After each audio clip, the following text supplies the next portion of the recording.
Hey everybody, it's Lynn from A Bit of Birdsong. I wanted to show you this art journal. I made this not too long ago, but I haven't had it out in quite a while. I pulled it out last night thinking that I was going to take it inside and sit on the couch and work in this journal.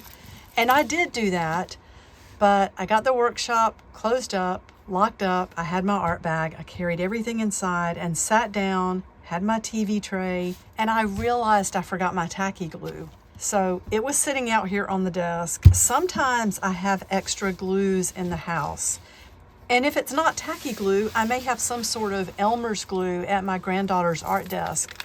But I had nothing. And I thought, well, I just do not want to go back out there in the dark, unlock the workshop, I was just lazy. I stayed on the couch and I said, I'm going to let this be a challenge to just use what I have. The pages in this art journal I have created using what I call my little G.R.E.A.T method. It's just something I came up with really to help myself when I'm feeling like I have a creative block or just uninspired. It helps me to get something on the page. And the T in G.R.E.A.T is for texture anyway, so that was perfect for the challenge. Just use my masking tape and let that build up some of the texture on the page. Remember her? She is the vintage postage stamp hair bun girl. I really like her. She's sweet. So I just ended up using the masking tape for a lot of the process, and I feel like I learned a few things that made me so happy and that I will continue to incorporate in pages. Anything that I wanted to adhere to the page, I used masking tape. So in addition to becoming an adhesive, it provided texture. I love the way the color has pulled up around this tape right here. And same here. This phrase came to me last night: boundaries sometimes set themselves.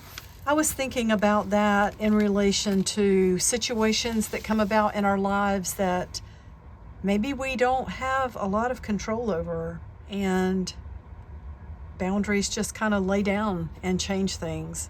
I also wrote down one of my favorite thoughts is just be still.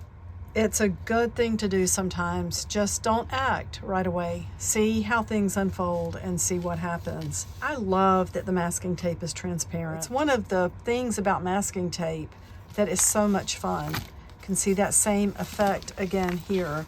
This page once again has the texture built up with masking tape. We've got the beautiful colors that have pooled around the tape. This little piece of paper came from a collage pack that I bought at a market a couple of weeks ago, maybe 3 weeks ago. And it says fresh flowers under here, so I just repeated that here with, I believe I was using my Stabilo 3-in-1 crayons. This image of Jessica Simpson came from a fashion magazine. I used clear packaging tape to lay down on the page and just pull up part of that image. I love that you can see through it. You can see that color behind it. And then this spread I really love. This paper is from Cindy at Super Lucky Cindy. I love her channel.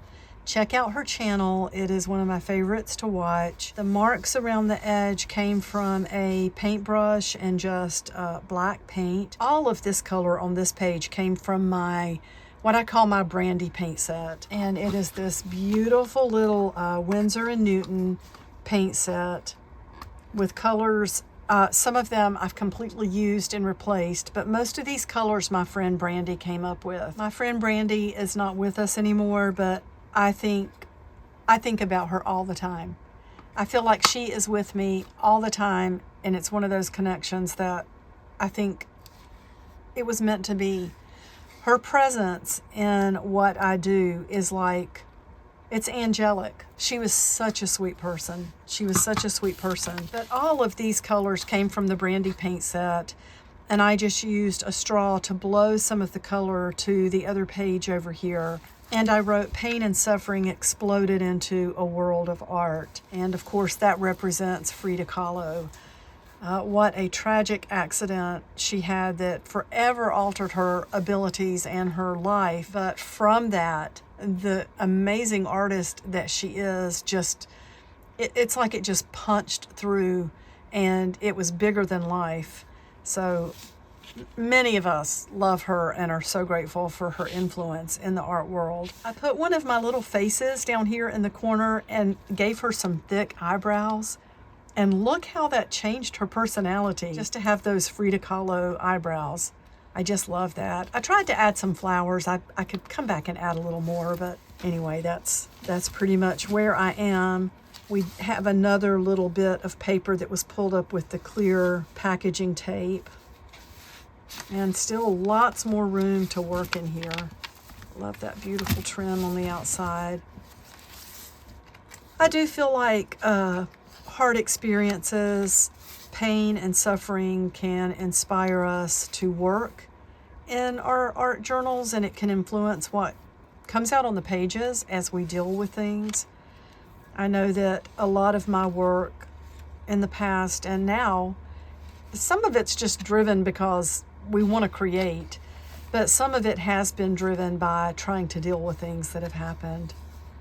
Anyway, I will share the steps to that little great process that I use that's helped me so much. It's nothing fancy. It's just a little acronym that helps me to remember, oh yeah, you can do this, and it at least helps me to get things on the page. Well, thank you so much for watching. I truly appreciate it. I will be back soon. Of course, I'm going to get back to the trash and the trinkets, which is part of my first love. So I will see you soon with that big journal. Thank you for being here, and bye for now.